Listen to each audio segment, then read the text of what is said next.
Hello and welcome to the Virtual Frontier, the podcast about virtual teams created by a virtual team. I'm Chris and I'm part of the team here at FlashHub. On today's episode, we have Bernd Geropp. Bernd is a C-level executive coach. Bernd, Manuel, and Daniel had an awesome conversation about leadership during a crisis or uncertain times. So, here is episode 17 of the Virtual Frontier featuring our guest, Bernd Geropp. So, hello Bernd, welcome very much to our new episode here at Virtual Frontier. I am really happy that we have you today as a guest. Let me introduce to our audience a little bit about yourself. You are an entrepreneur, founder and CEO, and you have worked many years in the high-tech industry. And back in 2009, you started as a C-level executive coach and speaker. But Bernd, maybe you want to tell us a little bit more about yourself and your background and from where you're coming and where you're heading with your business today. Yeah, sure. Thank you, Daniel. I studied electrical engineering, and during my PhD, after the studies, I developed together with another friend of mine, a mechanical engineer, a sensor technique, and we tried to sell that sensor technique. And no one wanted to buy it. So we were really frustrated and said, okay, let's make a startup. So we started our first company, got venture capital in, and after 5 years, we had 20 employees. And we sold the company then to a big international corporation.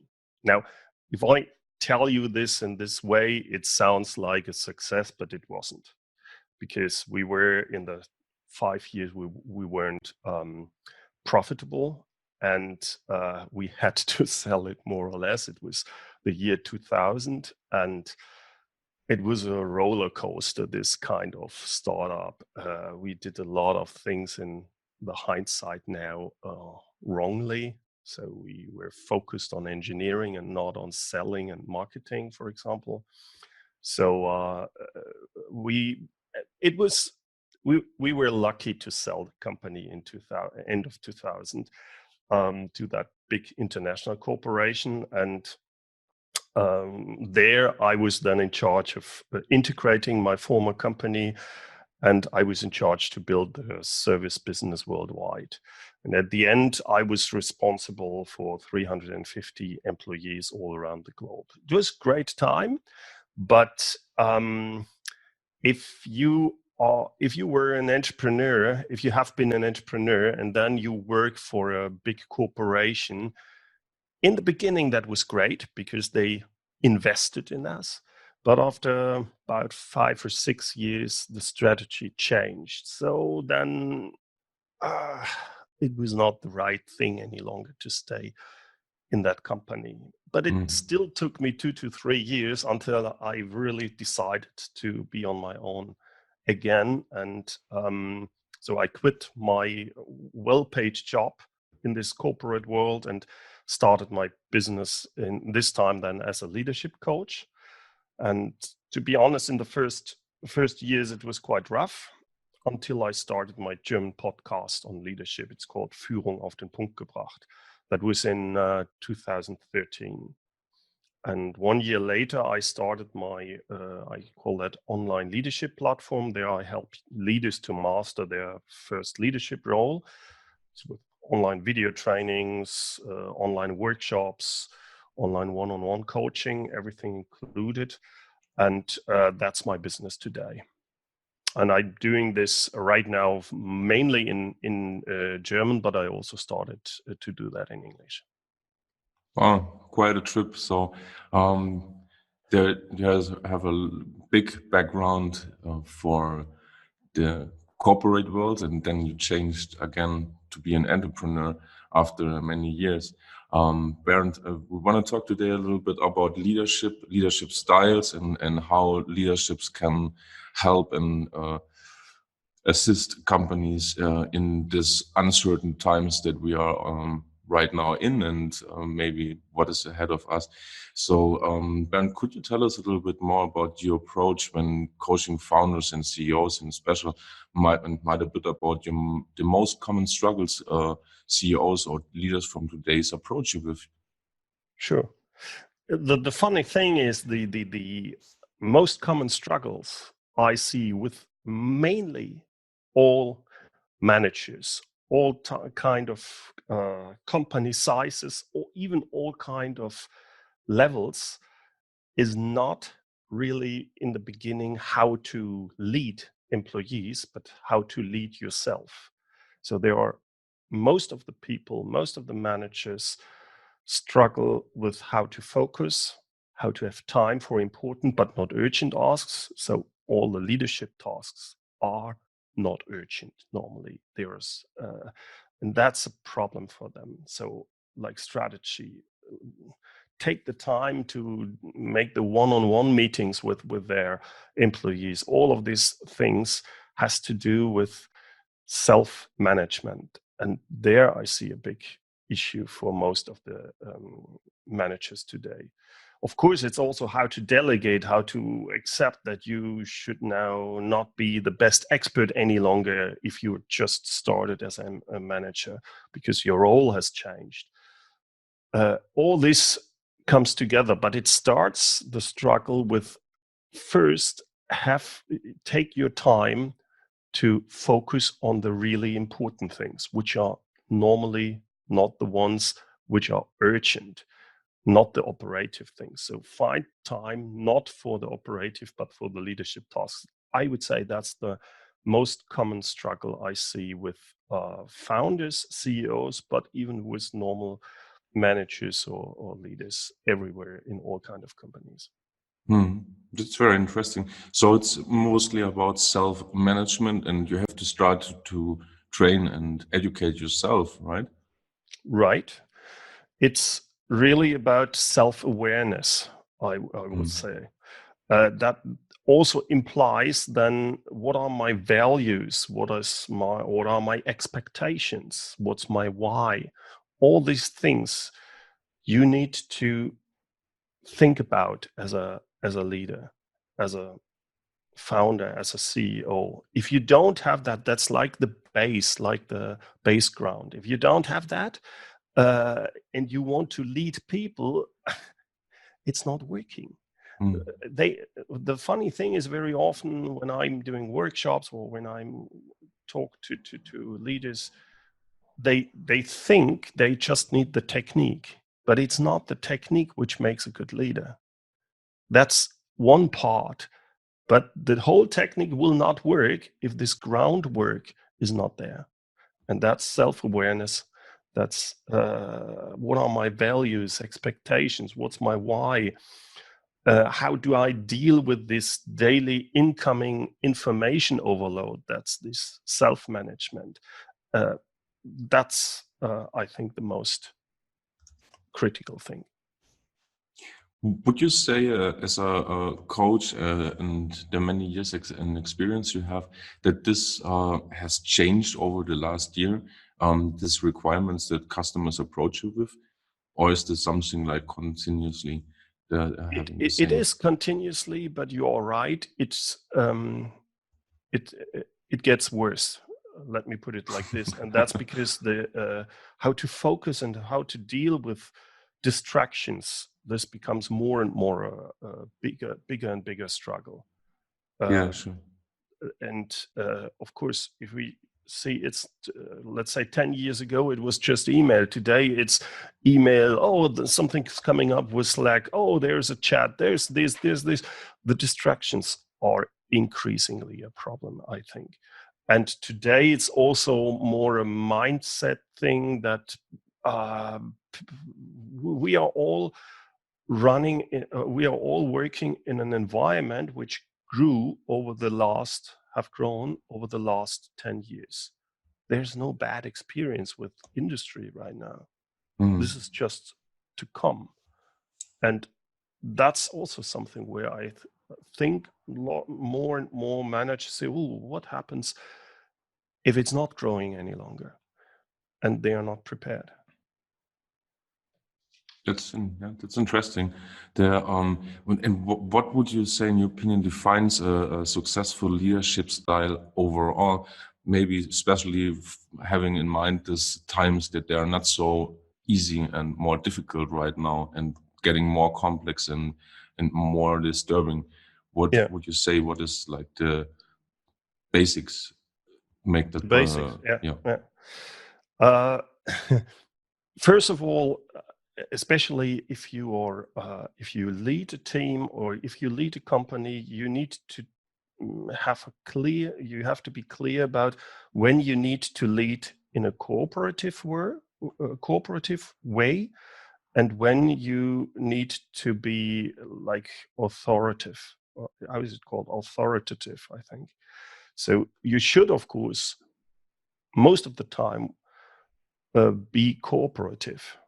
That's in our world today, that's important because your employees should be the expert and not you. Therefore you need to therefore you need to lead cooperative. You can't, in most of the cases, lead in an authoritative way, because if you're the authoritative leader, then you need to know all the details, which you can't any longer, especially if we are talking about it, for example, a development team or something like that. Mm. That's a one important part. But if we talk about qualities, about what is important as a leader, so that you are accepted as a leader, I think these kind of qualities are honesty, integrity, and dependability. Then you have a bigger chance that people really follow you. So you also need to be consistent and a reliable person, a trustworthy person. And one important thing, that's something I learned over the years, already in the beginning when I started in the big company, and that's you have to take decisions. And that sounds obvious. Of course, a leader takes decisions, but really take decisions. And to take a decision means you have to take a decision also if it's not clear, if that, yeah, it can go wrong. That's when you really take a decision. That's when you take responsibility. And there I see also a lot of people who say, I don't have enough information. I may wait. Sometimes that's okay, but much too often it's not okay. They don't take the decision because they are afraid of the responsibility which comes with it. And there was one saying I learned from my first boss in FHE. It was a company I sold my company to. It was my first boss, and he told me, you have to take decisions, but it's your responsibility. And that means, as a manager, as a leader, accept to get fired. Mm. And that's something I found very helpful to think about that. And also, if you don't lead, if you don't take the decision, who will? It's your responsibility. Right. Having those qualities in mind that we just talked about, do you think there's something that we can call a born leader, or is this basically possible to learn for everyone that is interesting or that wants to be a good leader? Mm-hmm. I believe everyone can learn to be a leader. That it's more about that you have to answer the question, do you really want to be a leader? Because if you want to be a leader, that means that you not just need to learn some techniques, how to manage or something like that, but that you have to work on yourself. We come back to what I said before, self-awareness. And that means that you have to work on yourself. And that's sometimes, getting to know yourself can sometimes be not so nice. You have a special picture about yourself and suddenly it's not so nice. So you have to accept this. And the second part for a lot of people who get promoted into their first leadership role, they have to accept that they are not the best friend any longer of their team. They are now the leader. They have a different role, and it's not about to be the best friend of everyone any longer. You're not part of the team. You are still part of the team, but in a different role, and that can also be tricky. And before you take this kind of responsibility as a leader, you should think about that. Yeah. So perspective changes over the time. That's right. Correct. That's interesting, Manuel. I have a question for you that fits quite well. As a founder of CEO and CEO of Bright Solutions and FlashUp, you lead right now an international team in more than 30 countries. How has your own role as leader changed in the recent years? And as a young entrepreneur, have you foreseen those changes that are right now ahead of you? Oh, that's a good question. I could write a book about this, but first let me say that during your conversation and while Bernd was talking, I had a huge smile on my face all the time because I experienced all these things in the past, and I can only confirm that, yeah, everything is 100% right. It's not the employees that are the problems. It's not the market that are the problems. It's not other circumstances that are your main problem. The main problem is this one: your body, your mind, you. And if you can't control this in a proper way, how will you lead other people? And to answer your question, Daniel, this is exactly what I experienced while starting as a freelancer, then growing as an entrepreneur, then growing to a global company with FlashUp. In the very beginning, I was the resource, I was the leader, I was everything. I did everything by myself. And that was kind of easy because when I decided to do something, I always had to take the consequence just by myself. And then when you grow a certain amount of employees, then you have to take more responsibility, and you have to deal with the fact that other people are not as you are. So I've employed other people, and then I always assumed they think in the same way that I do, they follow the same vision that I do, they would do the same things that I do. That was totally wrong.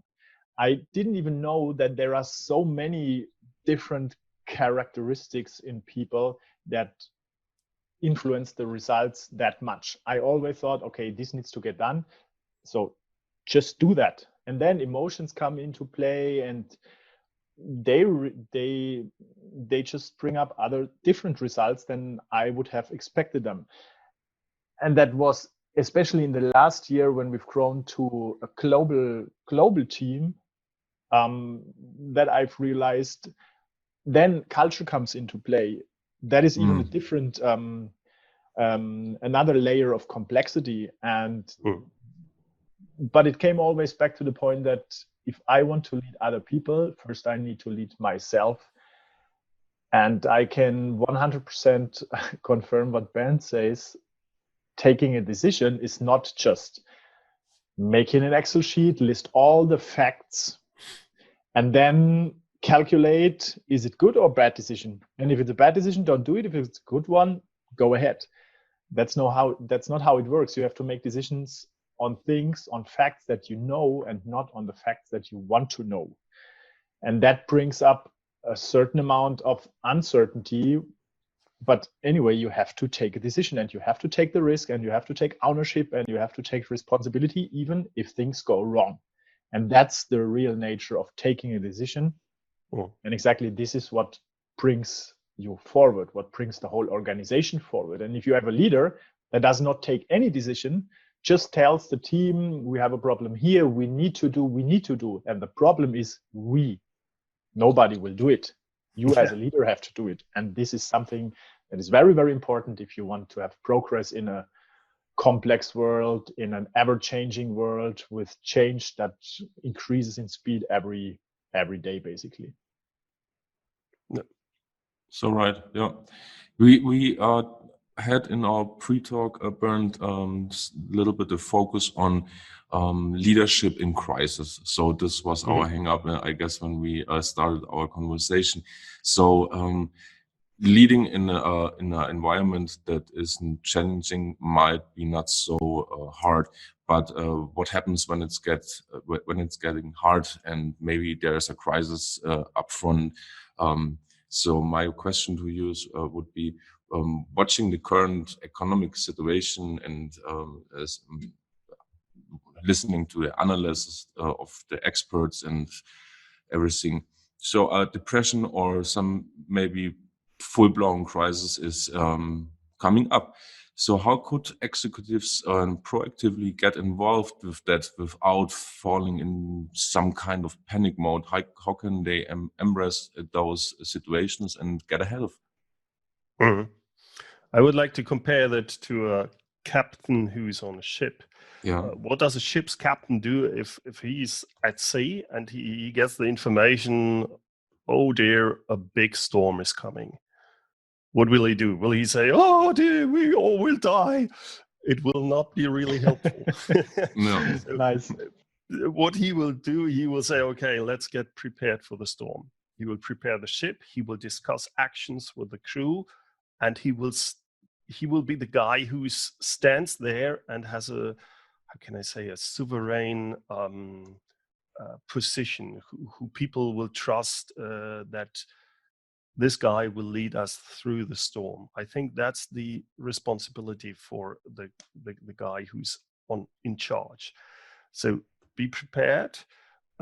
As an executive, any leader, entrepreneur or manager, they should work on in this situation in the form that they get prepared for it, like winter is coming.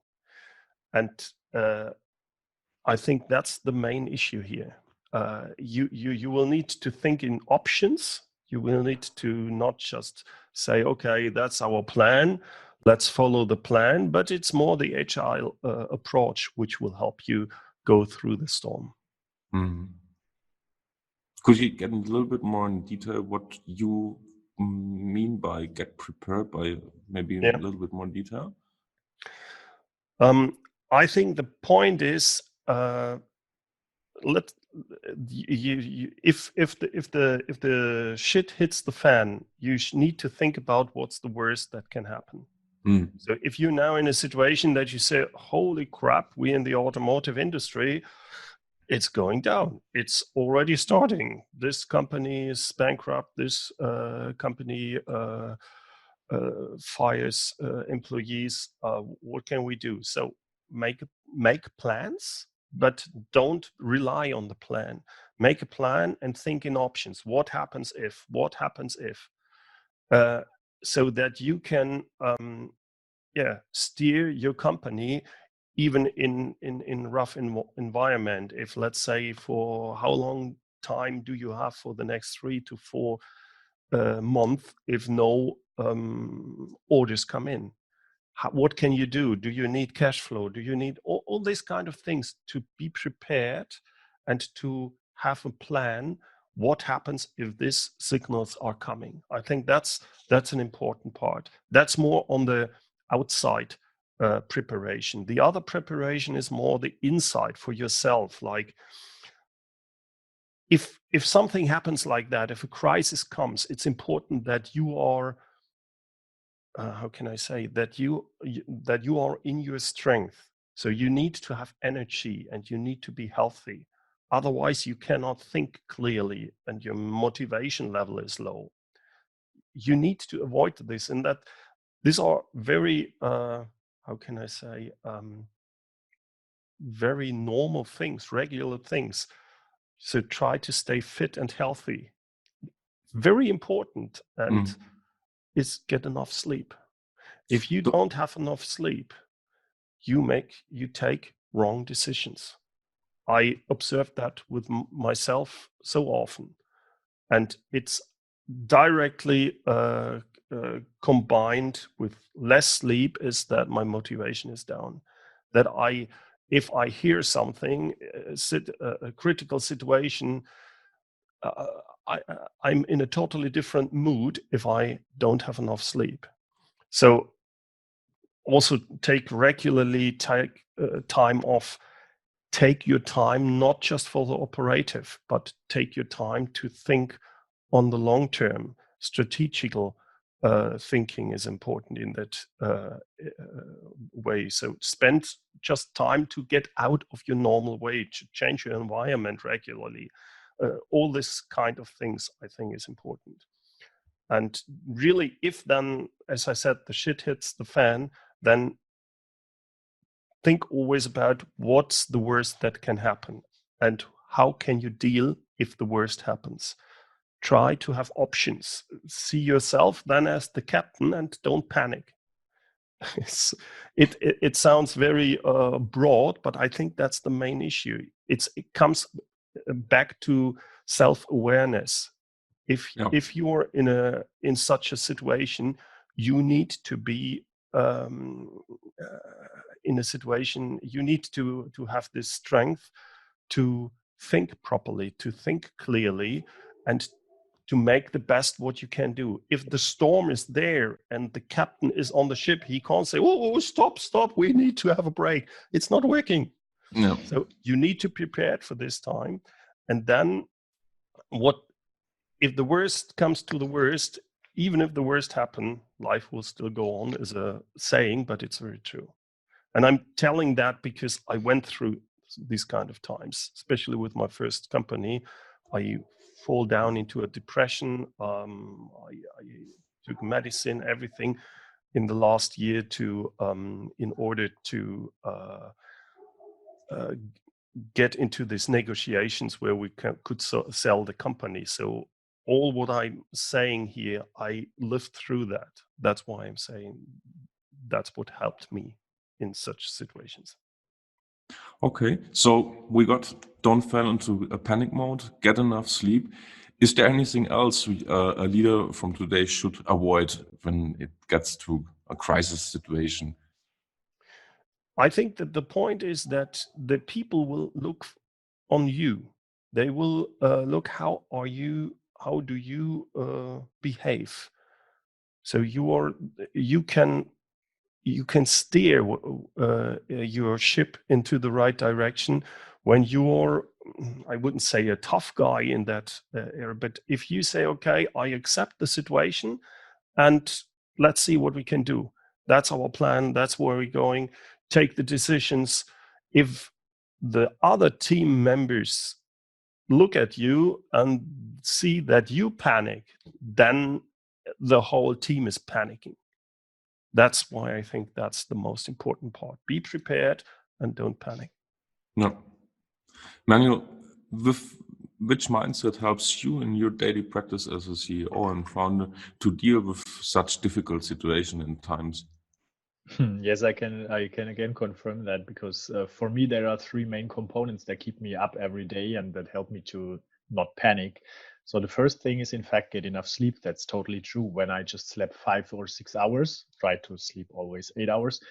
If I sleep less, then my mind does what my mind wants, but not what I want. I usually try to see my mind, my ability to think, as a tool. So, but if this tool does just something, then I lack focus, then I take poor decisions or wrong decisions. And most importantly, I can't lead anybody else. So, because leading other people is most likely somehow leading their minds, helping them to find the right decisions, to focus on the right things. But this requires, I need to do this by myself first. The second thing is sports. I do sports every day, at least either in the morning or in the evening. But if I do it in the morning, I'm fresh. I feel healthy. I feel strong. I feel prepared for the day, and then things can come as they go. Mm-hmm. I also talk to my wife daily. She helps me getting coached. She just asks me questions if I'm too deep into some problems and I don't see the positive things again, I don't see the big picture again, then I stop my working day and I think, oh, this was a horrible day. I had so many problems. Nothing works. That's not true. Even if you feel nothing works, that's not true. Just step a little bit outside of this problem zone and watch what you accomplished. Watch the big picture and talk about it. That's why I love this podcast, because I always see, okay, we are heading into the right direction. There are other people that think and feel and act this way. Of course, bad times, they are always there, or problems are always there, and difficult issues are also always there.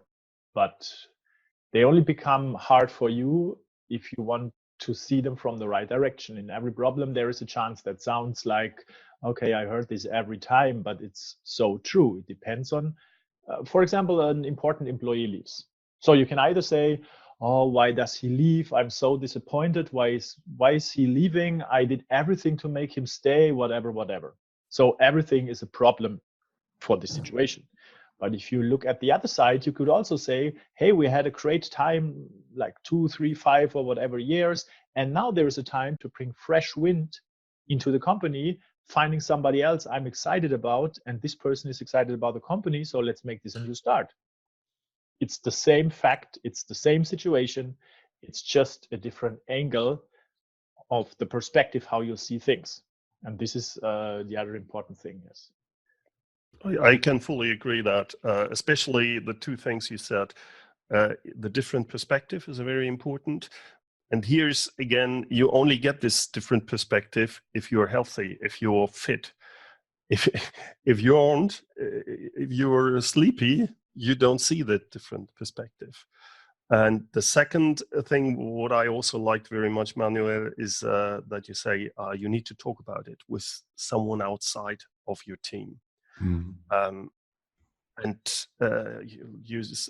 I experienced the same, that my wife was a very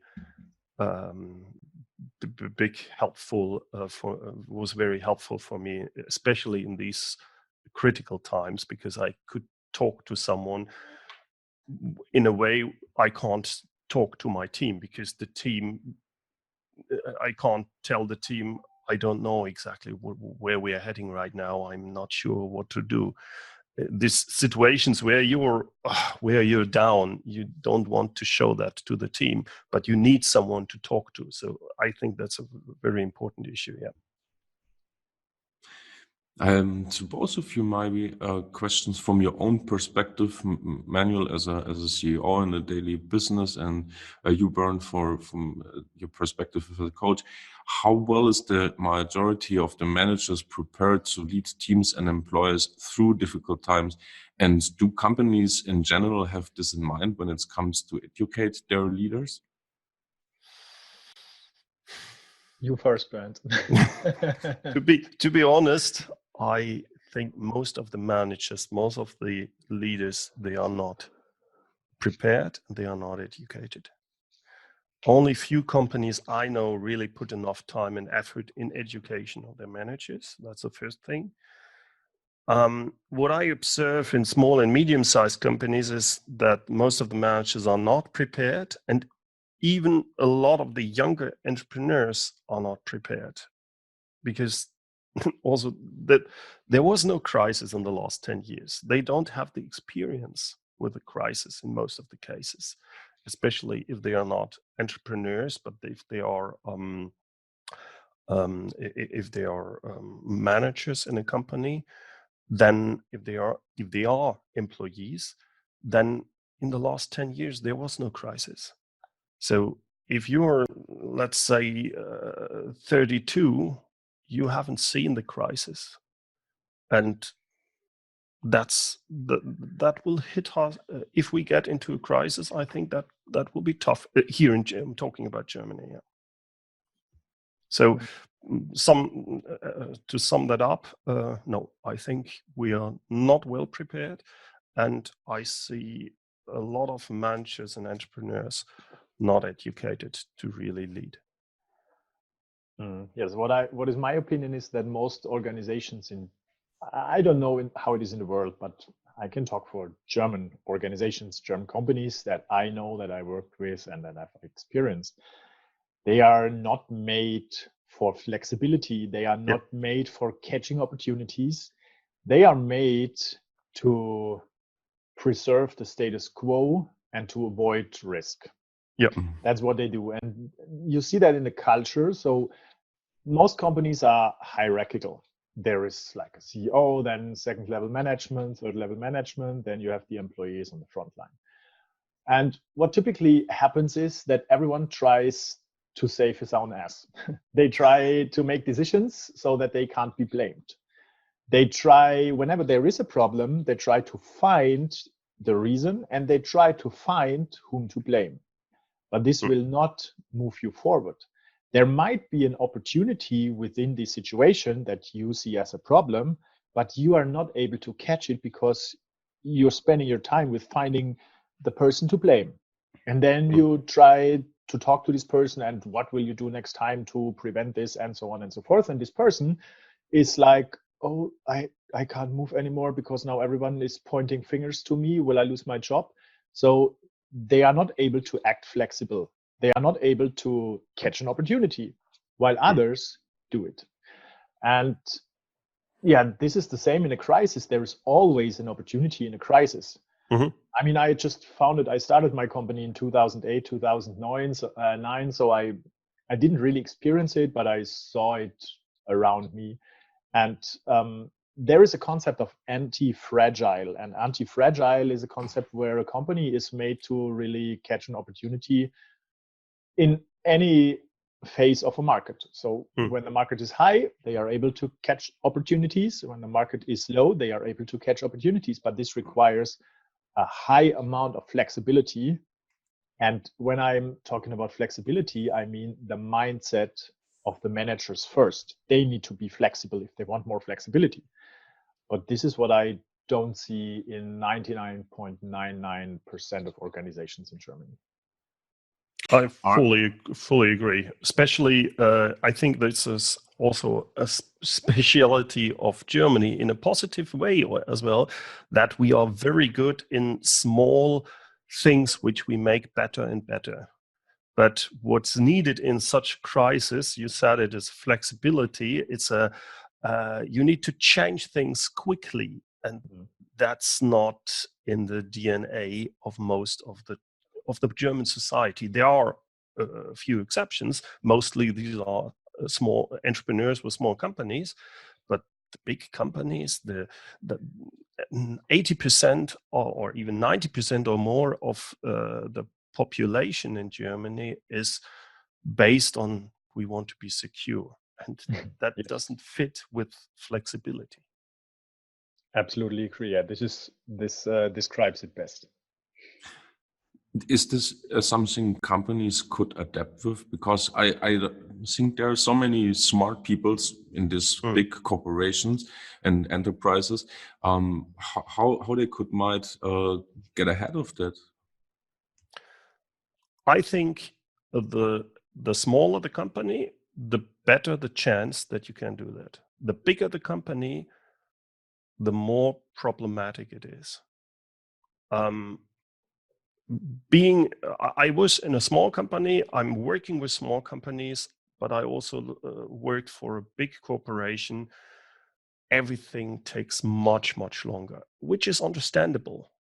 And if you want to change something, it takes so long in a big corporation. That's why I think if a real crisis comes, that will be really tough for the big companies, and the flexibility and this, what you said, anti-fragile mindset also is easier to implement if you have one or two leaders who go for that in a small company, let's say a 50 or 100 employee company, than in a 10,000 or 20,000 employees company.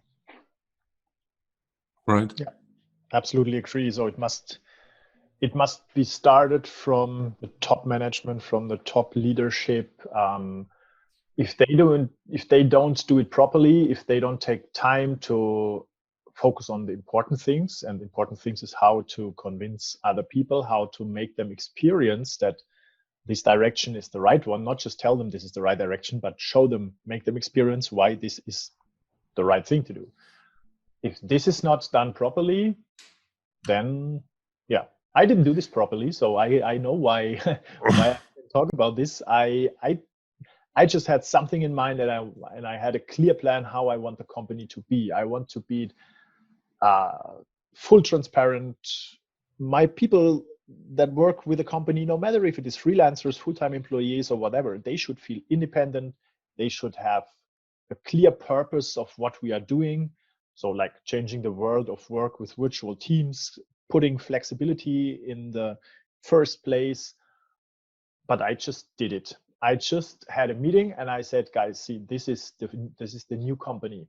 This is the new Bright Solutions. This is FlashHub that will drive Bright Solutions into this direction. Then everyone was okay, somehow excited, but also very afraid because of change, simply of change.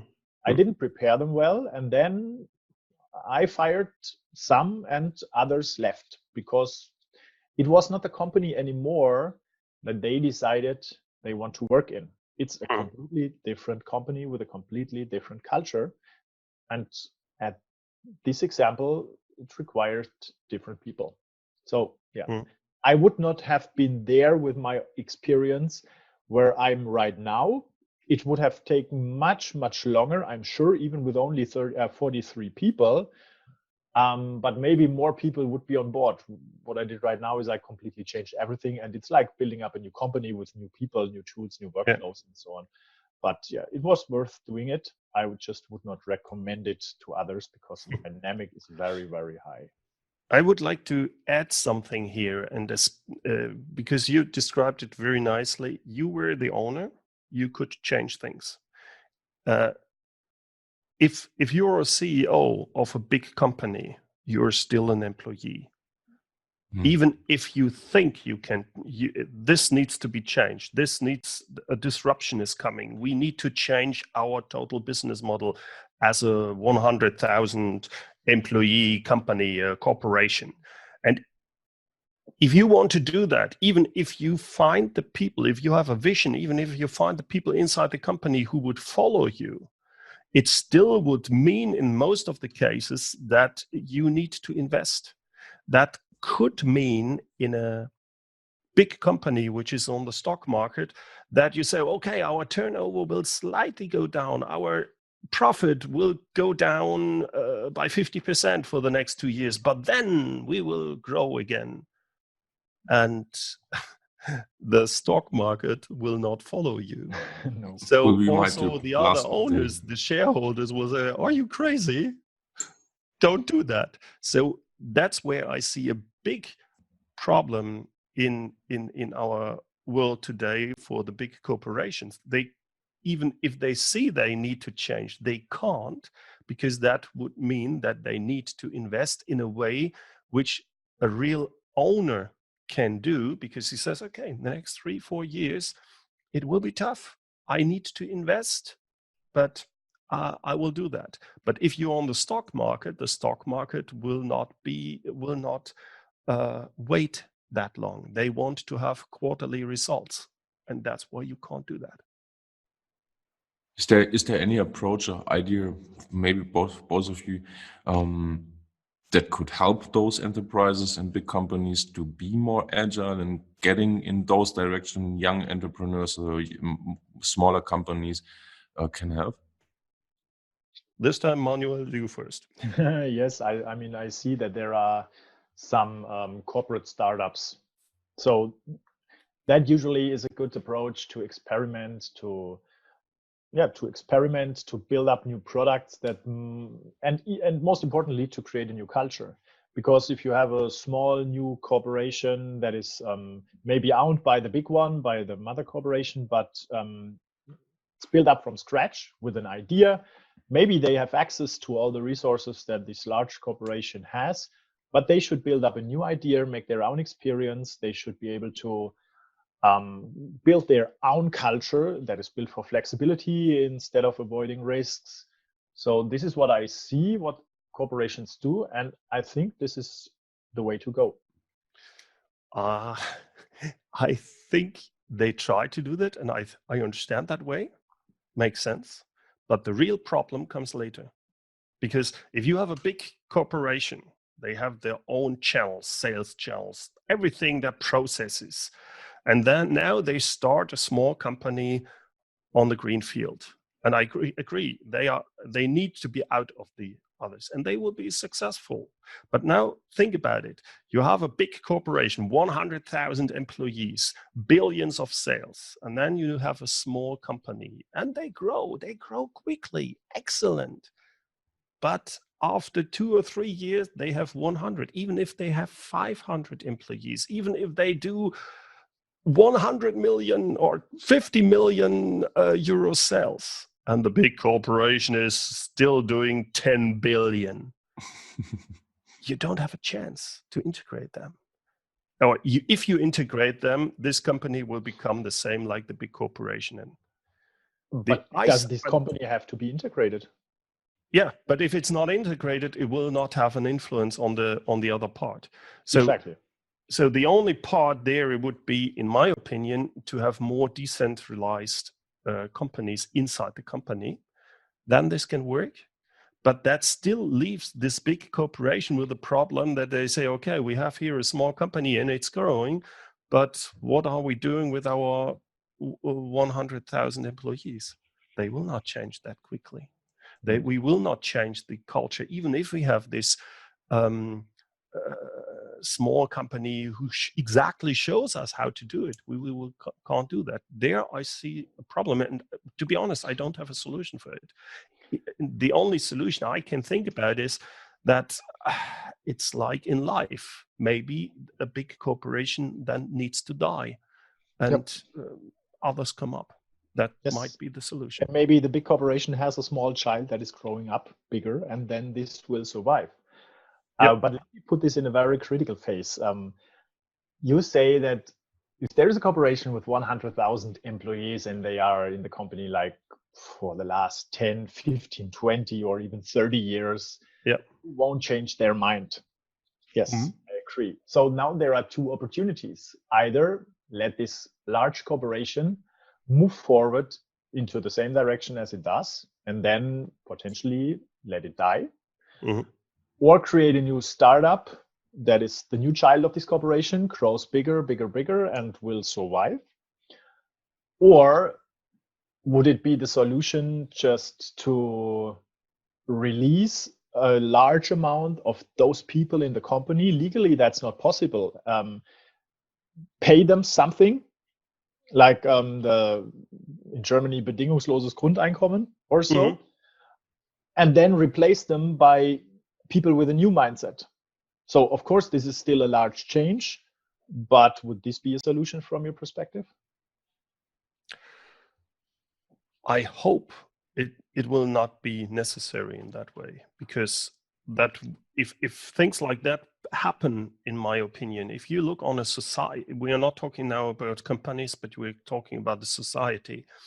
If a society has 5% who are not able to work inside the society to earn their money, that's one thing. But if you have, let's say, 30, 40, 50% who you say, well, you are not, in inverted commas, worth to work for companies because we don't need you, that's terrible. That's really tough. So I hope that we have the time to change, to get most of the people educated in a way so that they still can work in companies.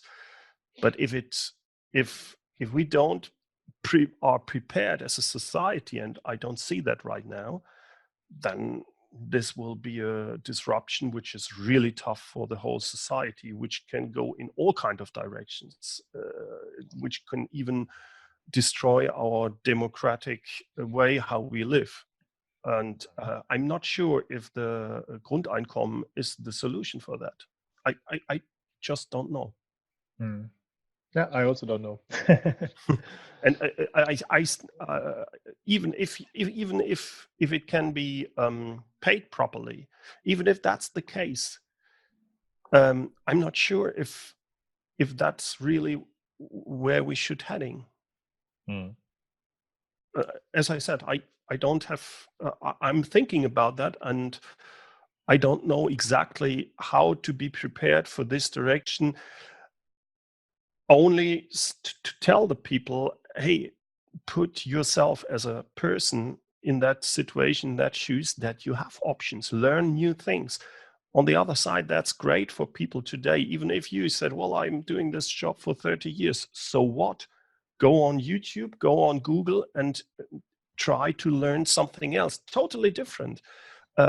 If you were an engineer, a mechanical engineer at VW, and you're doing now, you can do something totally different. I just was amazed to see, I don't remember his name. He has a YouTube channel called Der Rasenfreak. Mhm. So he's a guy who's has built a video channel, YouTube channel, all around how is it, green, Greens. yeah. So where is it? Well, what? No, that's his hobby, and he makes this hobby can make a business out of that. He has more than 25,000 subscribers on his YouTube channel, and just started, I think, 2 years ago. Wow. So he can think about, if I don't like to work with a big corporation any longer, or if I see the big corporation wants to fire me, I have something else. But but most of the people don't think like that. They don't think in options. That's what I Exactly. think So, needs to change. all what you're saying is what I would hope that people I'm working with do by themselves. So Yep. if you have a problem, then just ask somebody. If you can't solve your problem by yourself, there are plenty other resources out there, either in the company or on YouTube or wherever. Yep. So solutions, information is everywhere in place. You just need Exactly. to catch it, and you need to use it and then solve your problem. But this requires ownership. You need to understand it's your problem. It's not somebody else's problem. Correct. Don't give the monkey away to somebody else. But yeah, this is changing people, and you can't change people. No, you can't change, but you can try to how can I say, to motivate them to go into this direction. So if they are afraid, if they say, oh, we don't have security any longer, yeah, deal with it. That's a way how you can do it. And we have a big advantage compared to people 20, 30 years ago. There it was difficult. Today, all information is available. You need to have to start something new, to learn. I'm convinced that if you are able to learn by yourself, you even wouldn't need to go to a university any longer. You can learn anything because the information is on your fingertip, which was not there 30 years ago. I just found 2 days ago a website where they just recently published over 600 or 800 courses in different universities all around the globe, where you can get free courses in any matter, from engineering over IT, human resource, what history. You choose the topic, So, and you get their knowledge for free. You just have to look for them. It's just a matter of, do you want to spend your time 5 hours to watch Netflix? Yeah. Or do you really dig into a subject where you are really interested in, with which you are really interested in, and then try to learn things and then adopt it and make a business out of it, or be prepared for the next job where they hire you because you are the expert on something you just learned on that. Yeah. To wrap this up today, I think we talked about learning and continuous learning. Is there any practical tip or insight which can help today's leaders or entrepreneurs to become an inspiring leader or inspiring leadership personality in these unpredictable times? What would that be? Could you give us an insight about yourself? We talked about learning. Is there anything else you can say? In general, for all the people, I would say my 2 cents here are for all of the people, managers as well as employees. It's some kind of tough love. Be prepared and think in options. And the second one for me is security is an illusion. The more secure you want to be, the more in danger you are. There is no real security in life. Deal with it. We have options. We talked about what's available. Now, for the leaders, if you are a leader, show empathy, be a trustworthy person who others can rely on. And if you do that, you create a safe environment for your team and your team members. That also helps you in these kind of situations, because if there is a safe environment, your employees are more open to talk about problems and failures, and you want to know about problems early enough when they occur. So that's all my 2 cents on that. Yeah, what I would say is reward people in your organization for taking risks. Yeah, very good. And give them a stage for sharing their experience. So don't force people to take risk because, or tell them you have to take risks. You have many options. So just try something, but they will only learn from experience, not from telling them. And it's also possible if some people, some leaders, or whoever in the organization took risk and succeeded with that, maybe failed 5 times, doesn't matter, but succeeded at the end. Make this experience available to others and share it with others so that they can learn by listening from them. And then, they will probably understand that, okay, our culture in the company is not about blaming anymore because this person failed 5 times and then succeeded. And failing 5 times does not mean you fail at the end.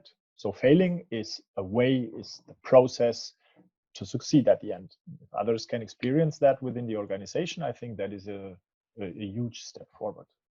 I fully agree. That's a good point. Yep. Great. Thank you both so much for this interesting talk. It was really enlightening. Bernd, when people would like to get in touch with you, young entrepreneurs and founders, how could they possibly find you and get in contact with you? I have the big advantage that my name is very seldom. My last name, Geropp, G-E-R-O and double P. So if you Google me with Bernd Geropp, you'll come to all my websites like Mehr Führen, where I have the podcast Führung auf den Punkt gebracht, or also my English podcast, my English YouTube channel, or my German YouTube channel, all about leadership. So that's the best way to get in touch with me. Yeah, and of course, we're going to link those in the show notes so people Excellent. Thank you. have it more easy. Okay, so thanks again, you both, and see you next time here on Virtual Frontier. Thank you very much. Bye. Bye-bye. I'd like to thank our guest Bernd Geropp for joining us today. You can find out more about Bernd on his website and podcasts that are linked in the show notes. For those of you in Germany, you're not going to want to miss the Virtual Teams Live experience from Flash Hub on December 12th, 2019. There's going to be keynote speakers talking about different aspects of new work as well as food and drinks. It's going to be an awesome night. There are only 50 spots available, so register now using the link in the show notes. You can subscribe to the Virtual Frontier or leave us a review at Apple Podcasts, Google Play, Stitcher, or anywhere else podcasts are found. On behalf of the team here at Flash Hub, I'd like to thank you for listening. So until next episode, keep exploring new frontiers.